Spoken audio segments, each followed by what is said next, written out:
Hi, my name is Marco. I'm a former opera singer turned voice actor. Today we're going to be listening to Tartaglia from Genshin Impact. Tartaglia is the stutterer from Commedia dell'arte. Commedia dell'arte was essentially an early form of professional theater originating from Italy. Typically, these performances were improvised, and it was kind of like sketch comedy, but not really. It was a little bit more complicated than that. A lot of the characters that are in Commedia dell'arte tended to be social constructs or social archetypes, so like old men, devious servants, military officers that acted really tough but weren't really. There's all these sorts of real characters that are sort of exaggerated for the sake of the drama in the comedy. Some of the characters you might know: Arlecchino, which is Harlequin; Pulcinella, he has a black mask. This is Tartaglia, farsighted with a stutter. Thanks to Wikipedia for that one. I don't know anything about this music. I don't know anything about the character within Genshin Impact, but I'm curious to see how it borrows from these Commedia dell'arte stylings. And I'm expecting some whimsicalness. I'm expecting some deviance. I'm expecting some playful, cocky confidence. So let's see.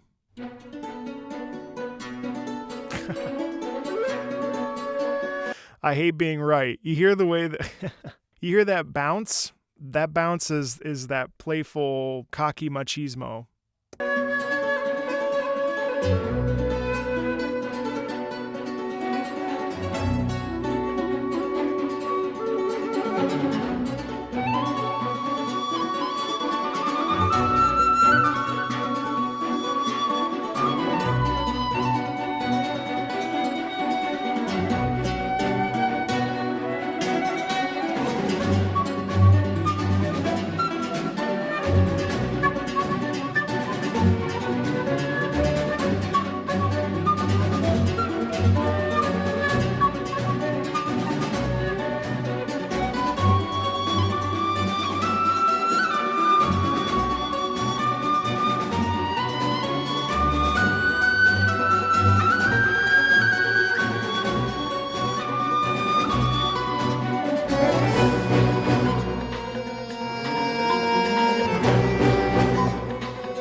I picture a swashbuckling Three Musketeers type character.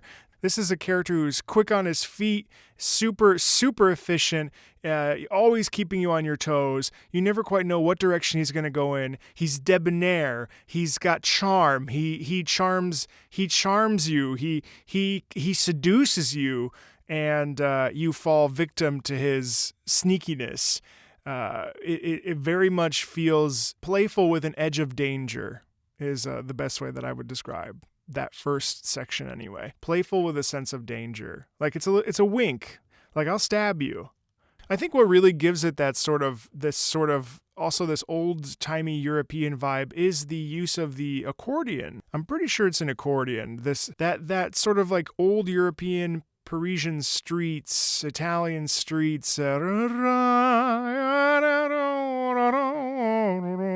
It's this sort of like, let's let the good times roll kind of thing. Like, this is a dangerous character to be around, but you can't help it. You're drawn by his magnetism and by his charisma and by this sense of class and how he presents himself. And you hear in the orchestra, there's this boom, bum, bum, bum, bum, ba-da-dum, bum, bum, and then the flute, the instrument is very light and bright and airy. And you do hear and feel this sort of, it's not dainty, but there is light on their feet. And I think that the flute represents that sort of lightness.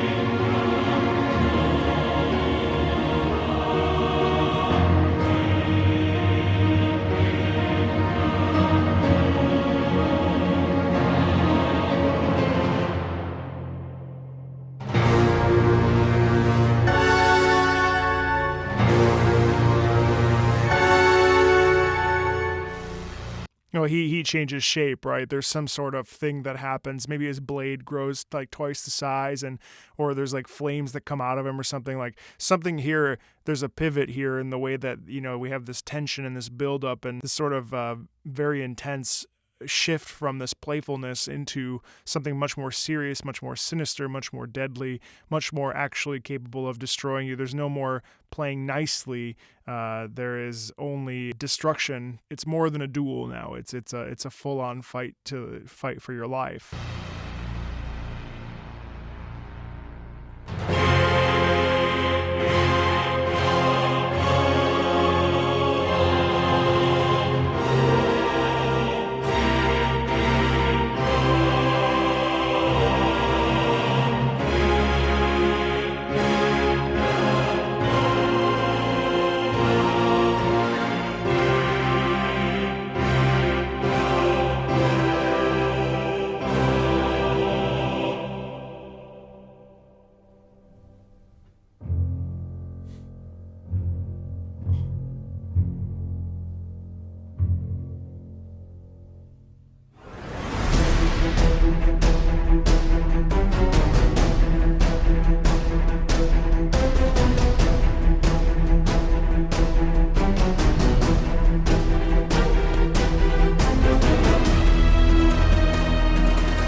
This is completely demonic. And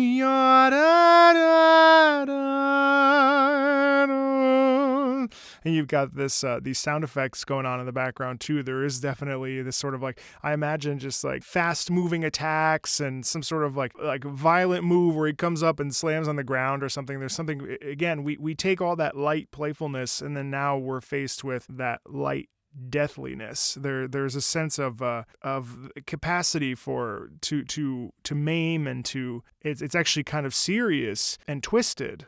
And what you maybe what you thought the character was, you come to realize that they were never that character. That was like a ruse, or they were wearing a disguise or something.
Crazy. Yes, I like that a lot. That is cool. And I think to use the organ and to use madrigal style singing, quartet style singing, where we get this sort of liturgical religious vibe, but it's used to describe a character that is probably the antithesis of holy and faithful. You know, a character that is probably demonic or possessed, or some sort of, it's an interesting and nice counterpoint to use things that we by ear we associate as good and protective and peaceful, in juxtaposition to a character that is demonic and deadly. And I can't wait to see what this character looks like, because I really do think that it's kind of like that thing that happens when you think the whole time that maybe this character is your friend, and then you start to notice weird things happening around in the world, and you're like, oh, what's that? And then you come to find out that Tartaglia was actually this character, and it was a disguise. Again, no idea. I'm just sort of winging it. I feel like that's the vibe here. I don't know for sure. Anyway, as always, thank you so much. Hey, if you want to support the channel, request a song, feel free to check out the Patreon or PayPal. There's never any pressure or obligation to do that. It's a great pleasure to do this, and so don't ever feel obligated, but that's there. Please feel free to join the Discord if you want to hang out and chat about Genshin Impact, about any of the other games I cover on this channel. And yeah, thank you so much as always, and I'll talk to you soon. See you later. Bye.